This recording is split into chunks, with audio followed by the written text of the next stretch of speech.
Praise the lord. పరిశుద్ధాత్మని ప్రవచనం, ఆధ్యాత్మిక కార్యక్రమాలను వీక్షిస్తున్న మీ అందరికీ సర్వ శుభములు కలుగునుగాక. ఆమేన్. ప్రియమైనటువంటి దేవుని బిడ్డలారా, సహోదరి సహోదరులారా, ఈరోజు క్రైస్తవులందరికీ శుభదినము, విశ్రాంతి దినము, సబ్బాతు దినము, ఆదివారము ఆరాధన. ఈరోజు క్రైస్తవులందరూ సంతోషకరమైనటువంటి దినముగా దేవుడు ఏర్పరిచినటువంటి ఆరాధనగా ఈ ప్రపంచంలో ఉన్నటువంటి మానవులందరూ కూడా ఆరాధించేటటువంటి ఆ దినమే ఆదివారము ఆరాధన. మరి ఈరోజు 3 పట్టణాలు ఉంటాయి. మొదటి పట్టణము యెషయా గ్రంథము 35వ అధ్యాయము 4వ వచనం నుండి 7వ వచనం వరకు.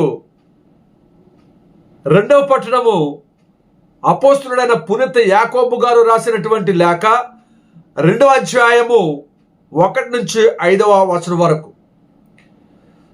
సువార్త పట్టణము మార్కు సువార్త 7వ అధ్యాయము 31వ వచనం నుండి 37వ వచనం వరకు.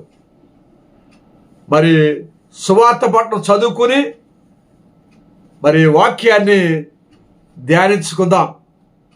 మరి అదే విధముగా ఈరోజు యేసు ప్రభు తల్లి, మరే తల్లి, మనందరి తల్లి, లోకరక్షకుడు తల్లి పుట్టినటువంటి రోజు, మరీ మాత జన్మదినము ఈరోజు.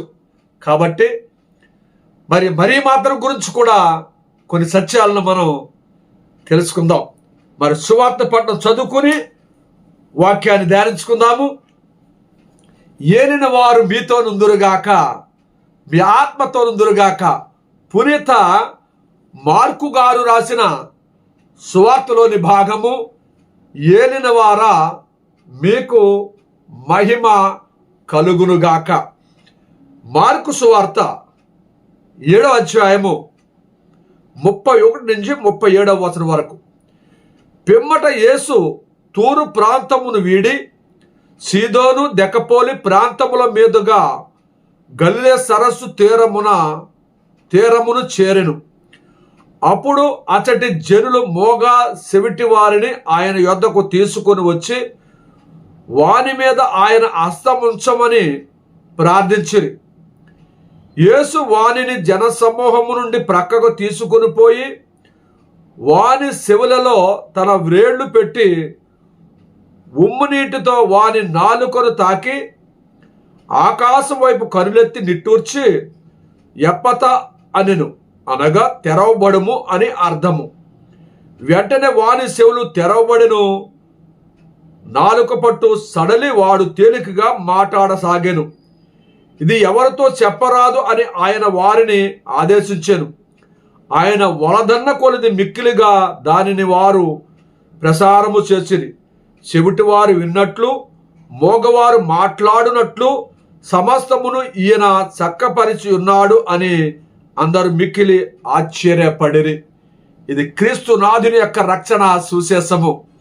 క్రీస్తువా మీకు స్తుతి కలుగునుగాక. ఈ సుశేష వాక్యముల ద్వారా మన పాపములు మన్నింపబడునుగాక. ఆమేన్. ప్రియమైనటువంటి సహోదరి సహోదరులారా, దేవునికి అత్యంత విలువైన వారలారా, మరి ఈరోజు పవిత్ర పదములు గమనించండి ప్రియులారా.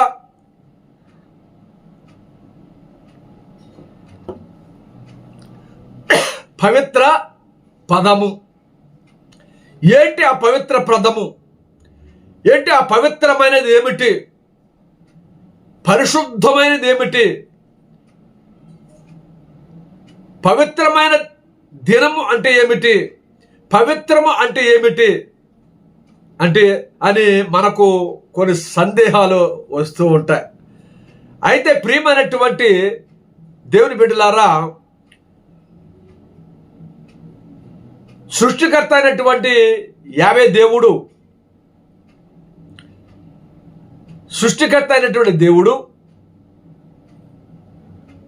క్రీస్తు పూర్వము 700 సంవత్సరాల క్రితము ప్రవచించిన ప్రవచనము ఈ పవిత్ర పదము అనే ప్రవచనము. ఈ పవిత్ర పదము అంటే ఏమిటి అంటే, ప్రియులారా, మీరు ధైర్యము తెచ్చుకొనుడు, భయపడవలదు, శత్రువులకు ప్రతీకారము చేయుటకును విరోధులు శిక్షించి మిమ్ము కాపాడుటకును మీ దేవుడు వచ్చుచున్నాడు అని మీరు నిరుత్సాహము చెందిన వారితో నుడువుడు. నిరుత్సాహపడుతూ ఉన్నారు. అయ్యో, మమ్మల్ని రక్షించేవాడు లేడు, మమ్మల్ని కాపాడేవాడు లేడు, మమ్మల్ని ఆదుకునేవాడు లేడు, మేము గుడ్డివారం అయిపోయాము, మోగవారం అయిపోయాము, చెవిటివారం అయిపోయాము, అనారోగ్య పరిస్థితుల్లో ఉన్నాము, మమ్మల్ని ఆదుకునేవారు లేరు అని మరి నిరుత్సాహపడుతున్నటువంటి వారికి చెప్పమని యెషయా ప్రవక్త ద్వారా మరి ఈ ప్రవచన వాక్యాలను తెలియజేస్తున్నాడు.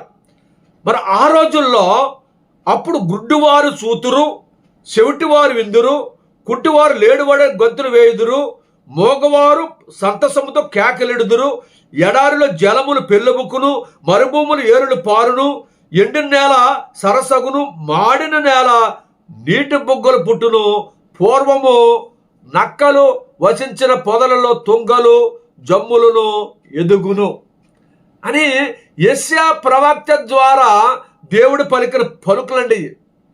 అంటే కుంటివారు నడుస్తారు, మోగవారు మాట్లాడతారు, చెవిటివారు వింటారు.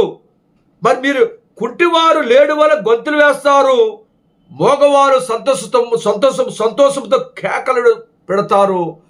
ఎడారిలో మరి ఎండిపోయినటువంటి ఆ భూములన్నీ కూడా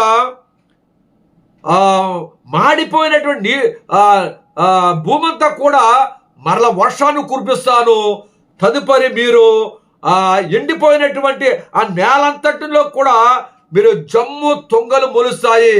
అంటే రకరకాల మీరు పంటలు పండించుకుంటారు, మరి ఆశీర్వాదకరంగా ఉంటారు అని యెషయా ప్రవక్త ద్వారా దేవుడు తెలియజేస్తున్నాడండి. ఈ పలుకులు ప్రియమైనటువంటి దేవుని బిడ్డలారా, యెషయా ప్రవక్త 700 సంవత్సరాలు క్రితము ప్రవచించిన ప్రవచనము గుడ్డివారు చూస్తారు, మగవారు మాట్లాడుతారు, కుంటివారు మరి లేడువడ గొంతులు వేస్తారు. మీరు భయపడవద్దు, ధైర్యముగా ఉండండి, మన దేవుడు వస్తూ ఉన్నాడు అని నిరుత్సాహపడినటువంటి వారికి చెప్పమని యెషయా ప్రవక్త ద్వారా దేవుడు తెలియజేస్తున్నాడండి. ఆ మాటలు మరి ఈరోజు సువార్త పట్టణములో క్రీస్తు ప్రభువు ద్వారా నెరవేరినట్టుగా చూస్తున్నాం. మరి ఆనాడు దేవాదేవుడు, తండ్రి దేవుడు, యావే దేవుడు, యెహోవా దేవుడు మరి ఆయన స్వరం రూపంలో మాట్లాడాడండి. ముందు స్వరం రూపం అంటే మరి మోషే కాలములో స్వరముతో మాట్లాడాడు, అబ్రహాము కాలములో, నోవా కాలములో, మరి లోతు కాలములో మరి దేవుడు స్వరము రూపములో మాట్లాడాడండి. ప్రియులారా గ్రహించండి. తదుపరి దేవుడు స్వరం రూపంలో మాట్లాడినప్పుడు ఎవరు దేవుడు, మరి ఎక్కడున్నాడు దేవుడు, మమ్మల్ని సృష్టించినటువంటి భగవంతుడు ఎవరు అని చాలామంది నిరుత్సాహపడ్డారు, తెలియకే ఉన్నారు. తర్వాత మరి తండ్రి దేవుడు మరి ప్రవక్తలు పంపించాడండి. మరి ప్రవక్తలు పంపించినప్పుడు ప్రవక్తల మాటలు కూడా వినలేదండి ఆనాటి ప్రజలు. ప్రవక్తల మాట కూడా వినుకోకుండా మరి ఆనాటి ప్రజలు నశించిపోయినట్లుగా చూస్తున్నాం. ఆనాటి ప్రజలు నశించిపోయారండి ప్రియులారా. మరి కాబట్టి మరి నశించిపోయిన వారిని రక్షించడానికి తండ్రి దేవుడు ప్రవక్తలు పంపిస్తే ప్రవక్తల మాట కొట్టిపడేశారు, ప్రవక్తల మాట వినలేదండి. అయితే ప్రియమైనటువంటి వారలారా, తర్వాత మానవులు నశించిపోతున్న సందర్భంలో వైద్యము లేనటువంటి సందర్భములో, ఆ మందులు మాకులు లేని సందర్భములో, మనుషులు చనిపోతూ విచ్చలవిడిగా తిరుగుతూ పాపమని తెలియకోకుండా జీవిస్తున్న సందర్భములో మరి యెహోవా దేవుడు యేసుక్రీస్తు అని పేరున ఈ భూలోకానికి వచ్చాడండి.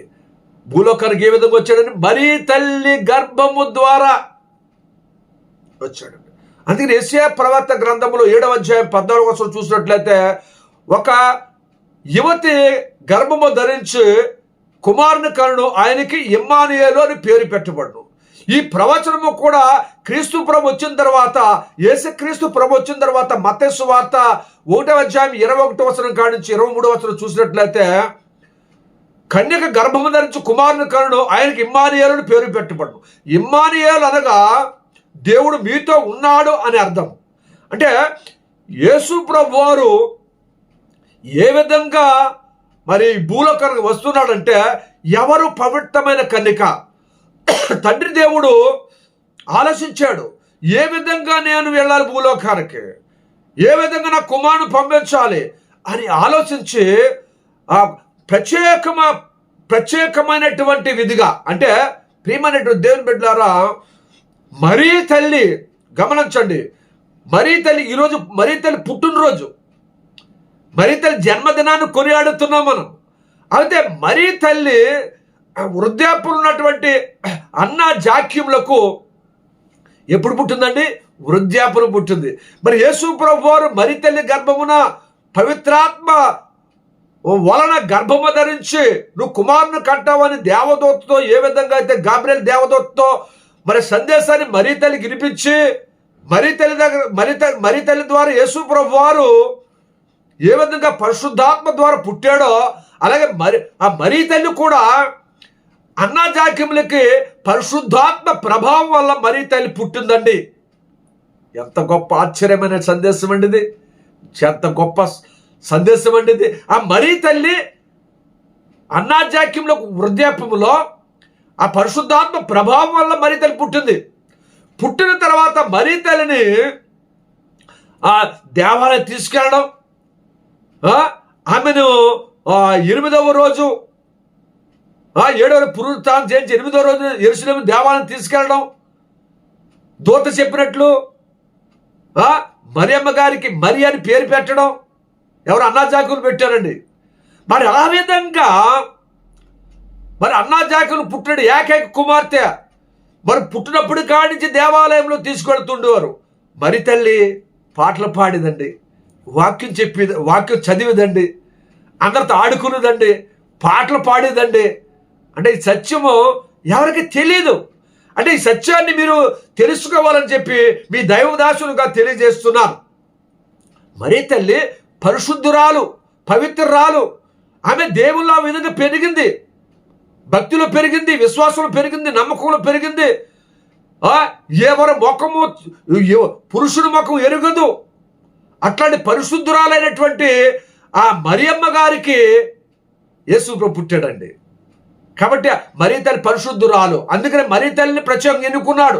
ఆనాటి కాలంలో మరి యేసు లోకరక్షకుడు పుడతాడని చెప్పి యెషయా ప్రవక్త ద్వారా పలికినటువంటి ఆ మాటలను మనం జ్ఞాపకం చేసుకుంటున్నాం. అనేక సందర్భాల్లో మనం జ్ఞాపకం చేసుకుంది ఏంటంటే,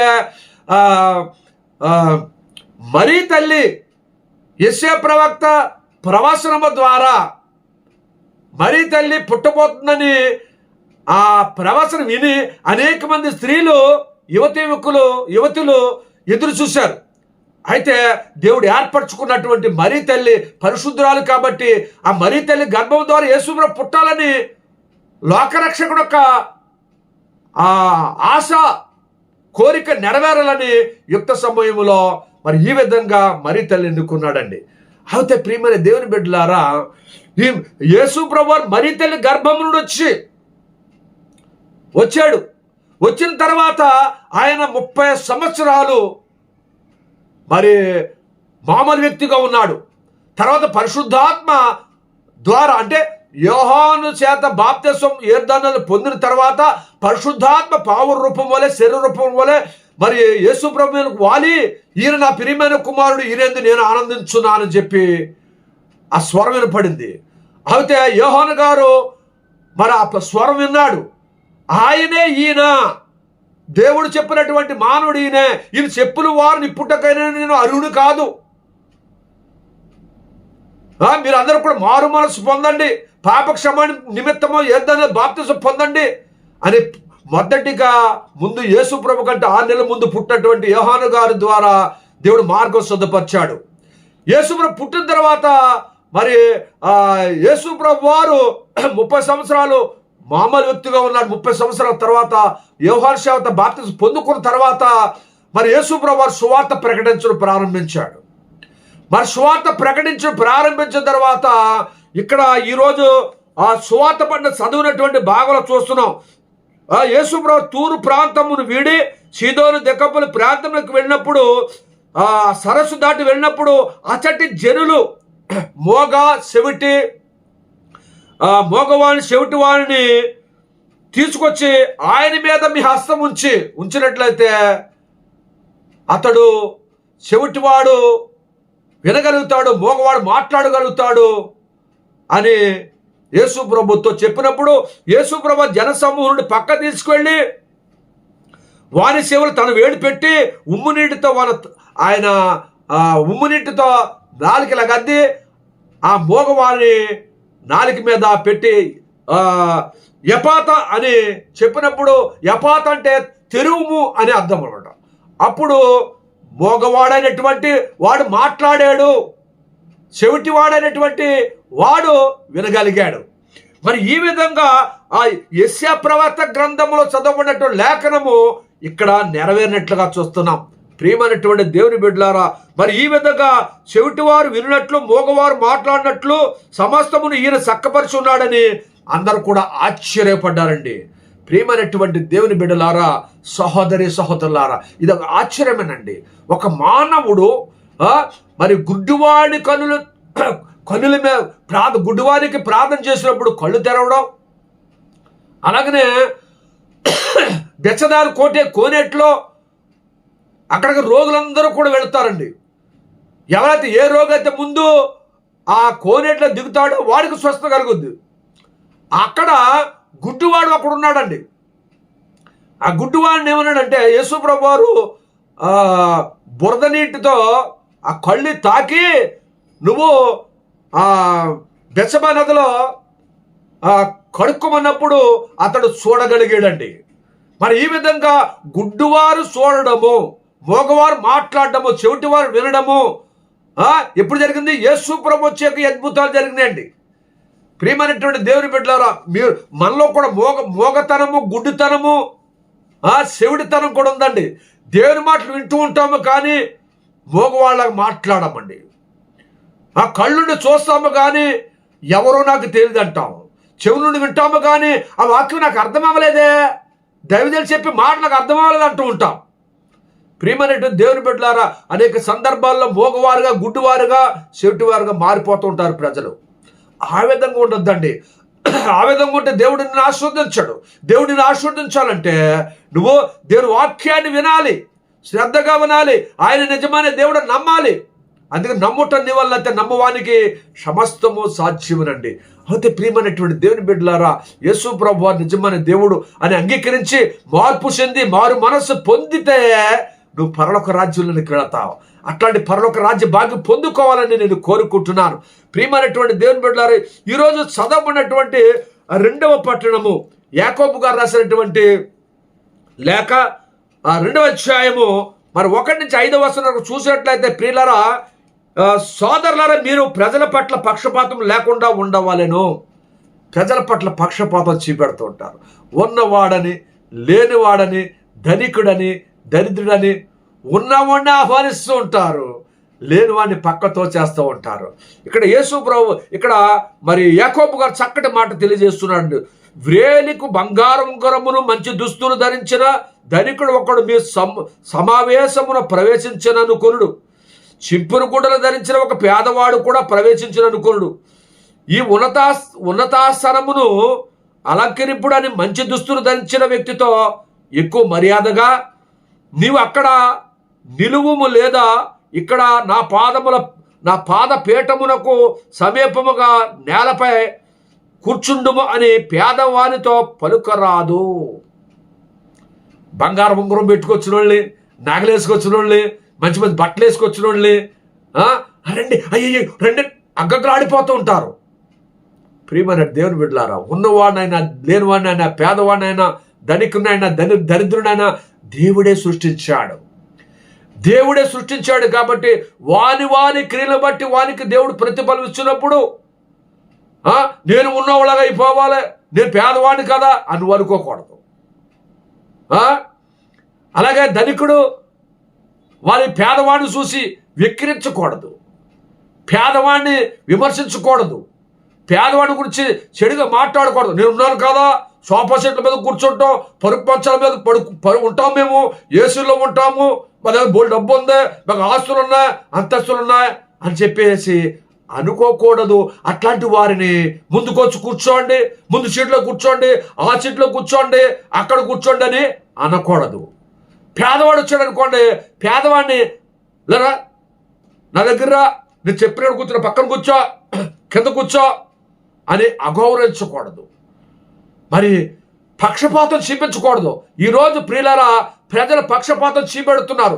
పక్షపాతం చూపెడితే దేవుడు కూడా నీ పట్ల పక్షపాతం చూపెడతాడండి. ఆ పక్షపాతం చూపెట్టకుండా నీవు ఉన్నట్లయితే నీవు పరలోక రాజ్యంలో నీకు గొప్ప స్థానాన్ని దేవుడు ఇస్తాడండి. ప్రియమైన దేవుని బిడ్డ, అలాగ ఉన్నట్లయితే మీలో వర్గములు సృష్టించిన వారు కాబట్టి దుర్బుద్ధితో న్యాయ నిర్ణయములు చేయువారగుదురు. అంటే ఇలాంటి పక్షపాతము వర్గములు సృష్టిస్తే ఇప్పుడు న్యాయస్థానములో నా ముందు మీరు ఎక్కడుంటారో పరలోక రాజ్యములో ఉన్నారు అంటున్నాడండి. ప్రియమైన దేవుని బిడ్డలారా, యాకోబు గారు కూడా చాలా చక్కగా తెలియజేస్తున్నాడు. కాబట్టి ప్రియమైన సహోదరి సహోదరులారా, మొదటి పట్ల చూస్తున్నాం యేసయ్య ప్రవక్త ప్రవచించిన ప్రవచనము మరి ఈరోజు సువార్త పట్ల మార్కు సువార్తలు నెరవేరినట్లుగా చూస్తున్నాము. అలాగే యాకోబు గారు రాసినటువంటి ఈ లేఖలో నువ్వు ఉన్నవాడని లేనివాడని పేదవాడని ధనికుడని దరిద్రుడని పక్షపాతం చూపకూడదు. ఈ విధంగా చాలా మంది పక్షపాతం చూపెడుతూ ఉంటారు, వర్గాలు ఏర్పరుస్తూ ఉంటారు. నా కులము ఈ కులము ఆ కులము అని కులాన్ని బట్టి కూడా వర్గములుగా వెళుతూ ఉంటారు. ఆ విధంగా వెళ్ళకోకుండా నీవు పరిశుద్ధాత్మ దేవుని కుమారుడిగా, తండ్రి కుమార పరిశుద్ధాత్మ దేవుని కుమారుడిగా, పితాపుత్ర పవిత్రాత్మ దేవుని కుమారుడిగా, యేసుక్రీస్తు బిడ్డలుగా జీవించాలి. జీవించినంత కాలము ఏ పక్షపాతం లేకుండా, ఏ తేడా లేకోకుండా విలువైనటువంటి జీవితం, మంచి జీవితం జీవించాలి. అందుకని పౌలు గారు కూడా మాట్లాడుతున్నాడు, నేను బ్రతుకుట క్రీస్తు, మరణిస్తే లాభము. నేను బ్రతుకుట క్రీస్తు, సావైతే లాభం అంటున్నాడండి. బ్రతికినంత వరకు క్రీస్తును ప్రకటించాలి. చనిపోయామంటే మన పరలోక రాజ్యం వెళతామని చెప్పి ఒక నమ్మకం ఉండాలి. అట్లాంటి నమ్మకం విశ్వాసముతో జీవించినట్లయితే నీవు భాగ్యవంతుడవు, దీర్ఘాయుష్యవంతుడవుతావు. ఈ లోకములో నీకంటే గొప్పవారు ఎవరు ఉండరండి. ఈ వర్తమానం చూస్తున్న ప్రతి ఒక్కరూ దీవనకరముగా, ఆశీర్వాదకరముగా ఈ సత్యాన్ని తెలుసుకొని దేవునికి ఇష్టమైన బిడ్డగా ఉండాలని కోరుకుంటున్నాను. మరొకసారి మరి తన జన్మదిన శుభాకాంక్షలు తెలియజేస్తూ మరి ఈ మాటలు, ఈ సత్యము మీరందరూ గ్రహించి మీకు నచ్చినట్టయితే లైక్ చేయండి, షేర్ చేయండి, సబ్స్క్రైబ్ చేయండి. ఇంకా మంచి మంచి మాటల కొరకు సపోర్ట్ చేయండి. దేవుడు మిమ్మల్ని, మీ కుటుంబాన్ని, మీ బిడ్డలను 30 60 అది మీ కుదిర్చి పొంగు పొరలుగా దీవించి కాసి కాపాడుదురుగాక. ఆమేన్.